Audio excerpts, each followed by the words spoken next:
Yo, what's happening everyone? Welcome back to another episode of Sports Talk of Elite Wages.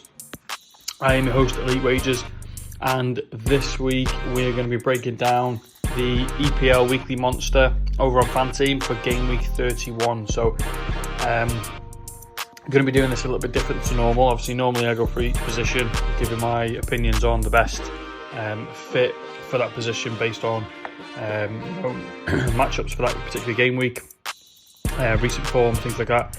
But this week I'm going to go and do a team reveal, and I'm going to go through every player that I've got in my team, give you a little bit of a reason why based on recent performances, their matchups, the strength of schedule, all those kind of things. But yeah, I'm going to do a team reveal type episode, breaking down who I've picked and why. So yeah, we'll get straight into it. And I'm going to start off with the goalkeeper position, and I've gone for Sells. So I've gone for Matt Sells, based on budget as well. Actually, in this episode, I think budget is relatively relatively generous, if you like. I think it's a lot easier this week to pick your the more expensive players in the format for this week. There's obviously a few teams missing. Man United are missing, Arsenal, Man City, Crystal Palace, Bournemouth, all missing from this game week. But I've gone for Matt Sells. He's going to cost 7.6 million. So not the most expensive, not the least expensive, sort of in the top bracket. And he's got a favourable matchup against Tottenham. Obviously Tottenham haven't been too good recently, but in terms of Matt Sells, he's conceded just 31 goals, so averaging around 1 goal per game. He plays every game as well. He did miss a few games through injury, but when he plays, obviously he plays the full 90. He's got 63 saves on the season, which averages to 2.7 per game. But in recent weeks, he's got a few good performances under his belt. So a clean sheet last week against Fulham, 2-2 draw against Man City. Brighton was a 2-1 loss as well. But in his last 10 games, he's got 4 clean sheets. And even in those games where he's losing, so in that game against Brighton, for instance, he got 5 saves, which generated 2.5 points per game in that game. Again, against Arsenal, clean sheet, 3 saves. Against Brentford, clean sheet, save. So, he's getting those save points as well, which is a good thing. But when you look at a team like Tottenham, obviously playing midweek in the Champions League, playing against Barcelona, which they lost 7-2. Against Atletico, where they lost 7-5, on aggregate. They haven't been able to generate a lot of goals outside the Champions League. They scored 1 against Tottenham, 1 against Crystal Palace in a 3-1 loss, 1 against Fulham in a 2-1 loss, 1 against Arsenal in a 4-1 loss, 1 against Newcastle in a 2-1 loss. Didn't score against Man United. So, in those 5 games alone, they've only scored 4 goals and 1 in each game. So I think a team like Nottingham Forest, who are really battling for, to stay up and battling for, to get out of that relegation zone. I think it's a contrast, and I think this Forest team I'm a lot more confident in than I am the Tottenham team. So I'm going to go for Matt Sells in goal. Defensively, similar reasonings for these 3 players that I'm picking. I've gone for Cucurella first. He's conceded 20, which obviously Chelsea are a very, very good defensive team. Clean sheet on 34% of games. He plays around 76 minutes on average, and he's averaging around 3 points per game. He's a very, very good attacking fullback. This year hasn't sort of been his year. He's got 3 assists, 1 goal.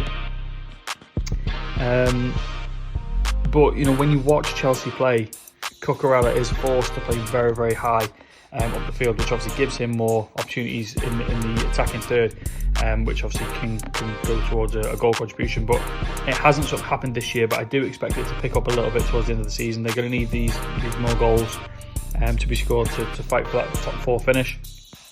and playing against a team like Everton. Everton don't necessarily tend to score too many, so this is classed as like an easier fixture for Chelsea. They should dominate from their attacking uniform and their attacking set, if you like. And I think Cucurella is a good attacking fullback, so I've gone for him for basically his attacking returns. And again, they can get a clean sheet. He will cost you 9.2 million, so obviously one of the highest expensive defending players in the game, but I think it's well justified. Next on my defensive three is going to be Van der Berg for Brentford. He's going to play against Leeds, and he's going to cost 6.7 million. This fixture is classed as, again, another easy fixture away at Leeds. Again, two teams that are in sort of the bottom area of the league. Leeds in 15th, and Brentford actually in the top 7, so they're actually pushing for a European place. But I think Brentford are just at the moment playing absolutely phenomenal. You look at their most recent results. They've only lost 1 in the last 5 games. Drawing 2-2 against Wolves, which was a shock, obviously leading 2-0 after that one. 0-0 against Bournemouth. 4-3 against Burnley, which was an absolutely crazy game. Losing 2-0 against Brighton.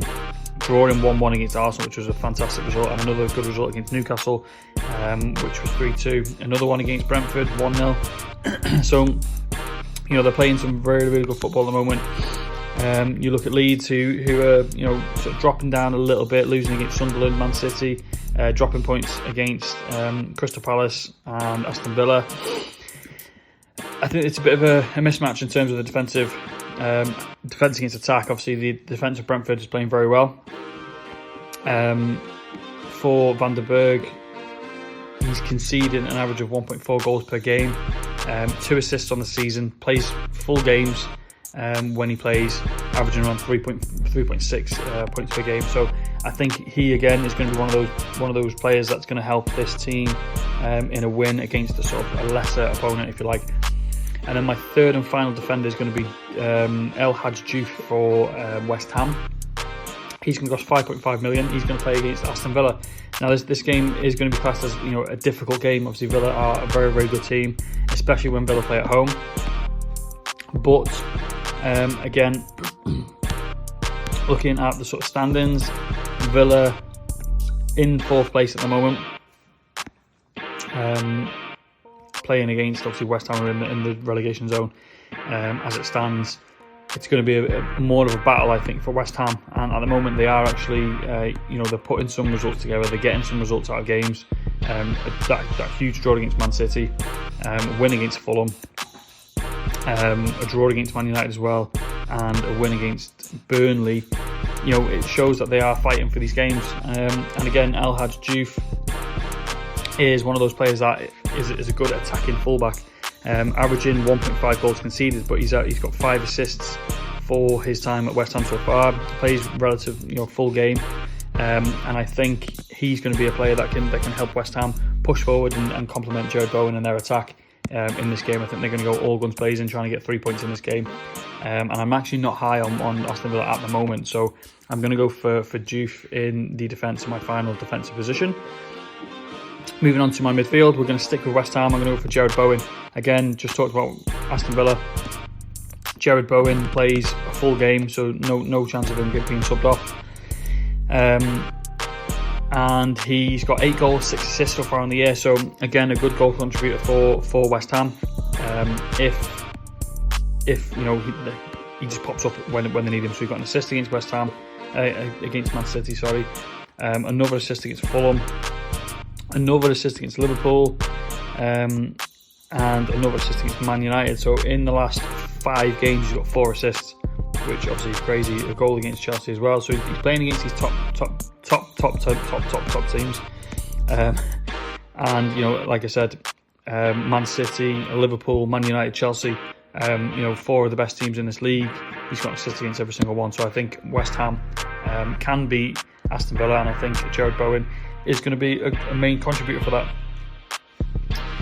Moving back to that Tottenham and Nottingham Forest game, I mentioned obviously before, Tottenham aren't playing their best at the moment, and Forest are sort of fighting as much as they can to try and stay in this division.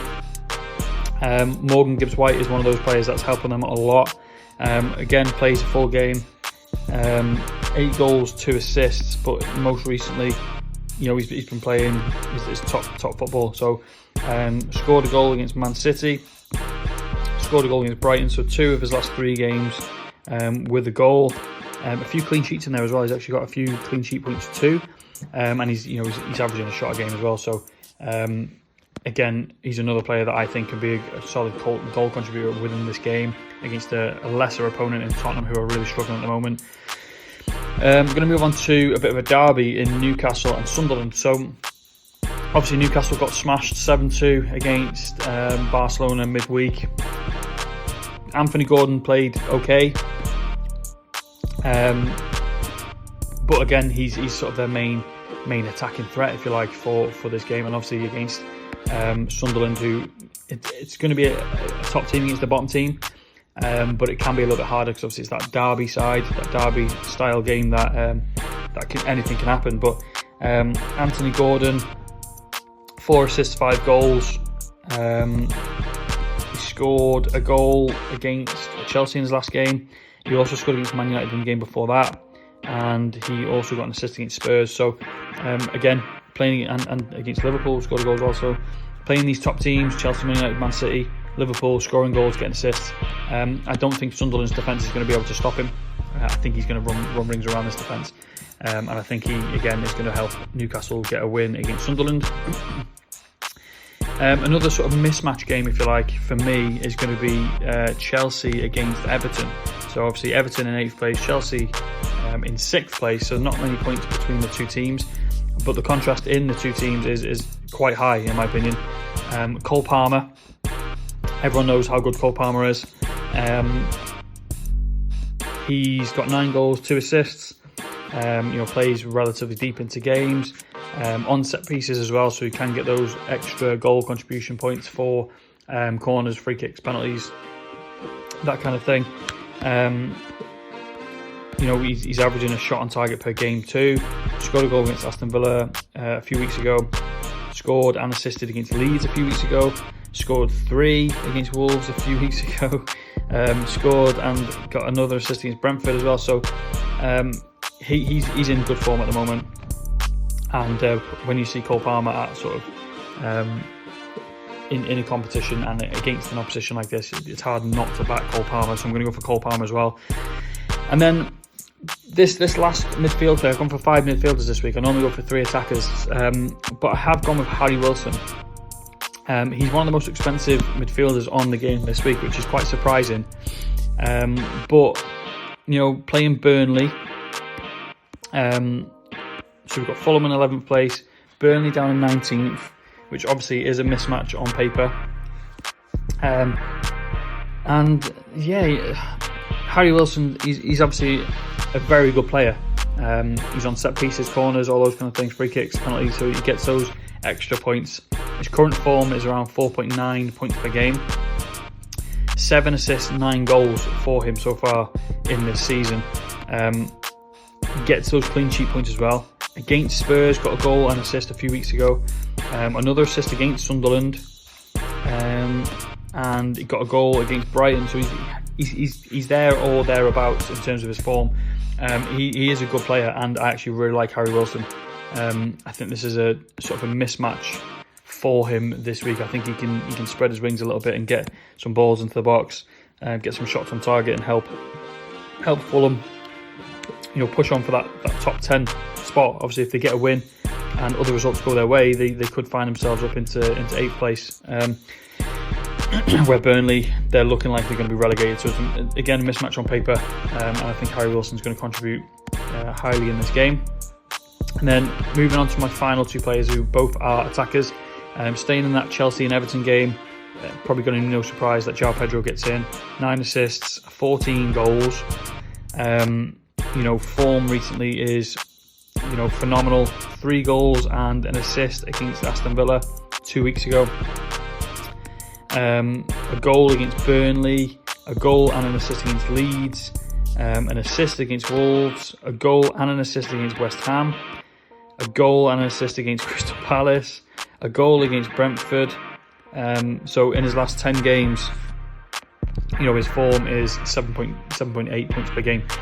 He's in really, really good form. Obviously, just been included into the Brazil squad for their upcoming friendlies, which is, a good representation, if you like, of how well he's been playing recently. He's playing well enough that he can get through a solid Brazil squad. So João Pedro against Everton is going to cause Everton a lot of problems. And next to him, I'm going to go for another Brazilian who's just been called up for his Brazilian international friendlies upcoming. Igor Thiago for Brentford, another player who's in really, really good form. Leeds in 15th place and Brentford in 7th. They're in 7th because he's scoring that many goals, 19 goals, 1 assist, second most goals in the league this year. Plays relatively deep into games, virtually a full game. And looking at his most recent games, similar to João Pedro, a goal last week, a goal against Burnley a few weeks ago, and then he's got shots on target in every game, a goal against Newcastle, a goal again against Sunderland. Scoring plenty of goals. I've got 3 goals against Everton. Scoring plenty of goals, obviously 19 goals this year against a lesser opponent in Leeds, who do tend to concede quite a few goals. They've conceded 48 goals on the season, which is in the bottom 7 of the league this year, where Brentford are scoring 46, so quite a high amount. So that's my team. I'm actually going to go for Thiago as captain.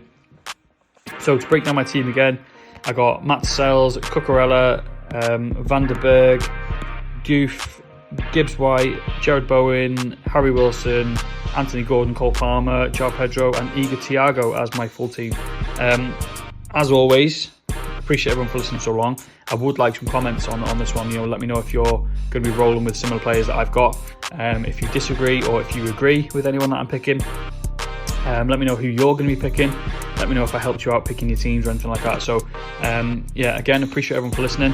Don't forget to drop over to my Twitter. I'm currently on some college basketball March Madness bets. Just posted my best bets for the opening day of March Madness. I'll be doing that for to the end of this bracket. MLB season starts again soon as well, so look out for those.